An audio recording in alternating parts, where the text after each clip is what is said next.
老妹说电影，天天好电影。大家好，我是阿妹。男人给妻子盖好被子，突然伸出一只手抓着男人不放，女人含情脉脉地看着他这个中年老男人，内心翻滚不已，差点把持不住。但无论女人怎么说，男人还是忍住了，因为尽管她是自己的妻子，但妻子占用的却是女儿奈美的身体。这是日本作家东野圭吾的代表作之一。看完这个故事，心接连碎了2次。在这个故事中，身处绝望的男人面临着人性的拷问，在得到和失去之间，这不是简单的悲伤，而是一种无可奈何的悲哀。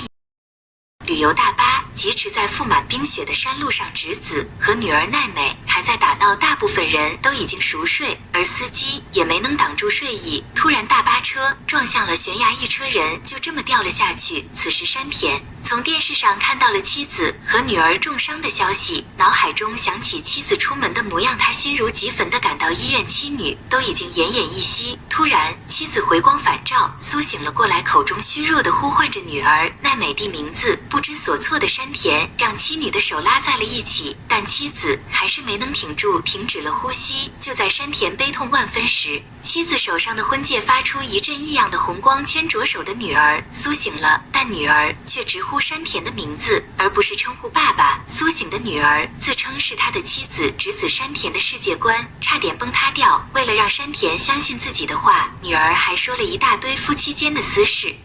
这些原本的女儿不可能知道，尤其是当女儿亲密地抚摸自己下巴时，3天才明白，这个夫妻间每天上班必做的动作，只有妻子才会对自己做。女儿奈美真的是自己的妻子，但最为难的是，在日常生活中，山田不知道该把她当妻子还是女儿。不管怎么样，这日子还得过下去。从此以后，这成了2个人的秘密。这次又当妻子又当女儿，然重新开始，拥有了欢乐的笑声。在家中，她作为温柔贤惠的妻子，打扫家务，为2人做饭。在学校里，她冒充女儿奈美，慢慢适应新的环境。池子在为女儿悲痛的同时，也对自己获得新的青春感到欣喜。她重新学习，完成高中学业，还实现了女儿考进医学院的梦想。直到2人喝醉酒后，2个人在同一张床上，妻子抓住丈夫，说道自己可以盖住脸，只为让丈夫对女儿的身体减少隔阂。山田犹豫再三，虽然女儿身体的灵魂是妻子的，但是无论如何也无法想象自己跟女儿做那种事情。拒绝过后，妻子意识到2个人不可能再像从前一样，他们之间不再是单纯的夫妻关系。日子一天天过去，侄子重新上了大学，在这里，侄子仿佛回到了青春时代。他参加了新的社团，和一帮男孩子参加活动，加上繁重的学业，每天只能很晚回家。不同的生活方式，2-3天和妻子之间有了距离。大学里的男孩打电话给妻子，让山田嫉妒不已。看到大学里的小子追求自己的妻子，更是吵了一架，甚至开始偷偷窃听妻子的电话。在约会地点，山田威胁学长不准和奈子见面，2人之间的矛盾终于爆发。山田不明白妻子是否要离自己而去，山田不明白如何才能承担起女儿奈美的身份，也不知道丈夫到底要让自己怎么办。夜晚降临，侄子再一次回到丈夫身边，她想和丈夫有了夫妻生活之后，一切都会回到原来的生活。山田本以为有了觉悟，她撕扯衣服准备年轻一次，但看着女儿的脸，她哭丧着爬起来，始终无法下手。他一个人喝着闷酒，从事故司机儿子的口中知道了，为了不是亲生儿子的司机，自己没日没夜地赚钱养家。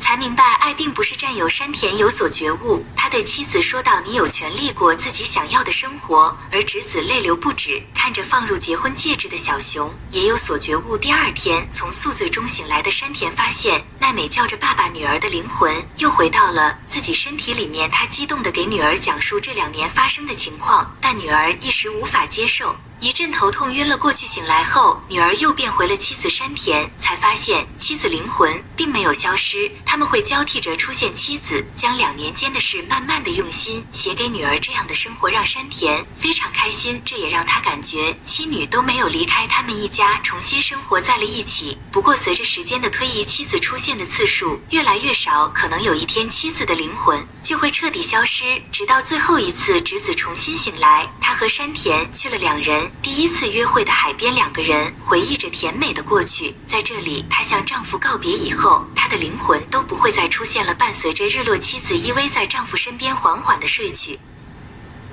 多年以后，女儿结婚，父亲亲手将女儿交到一个男人手里，然后看着女儿慢慢走远。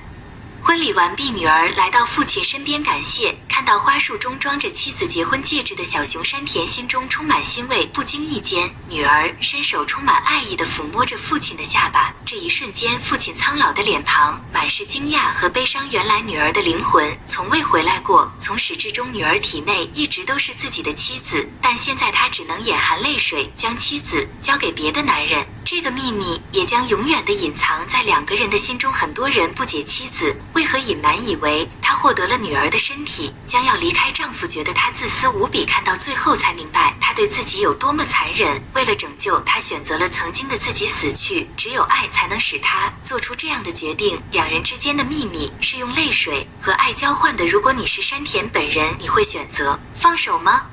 但妻子嫁给别人，还是放下隔阂拥有妻子呢？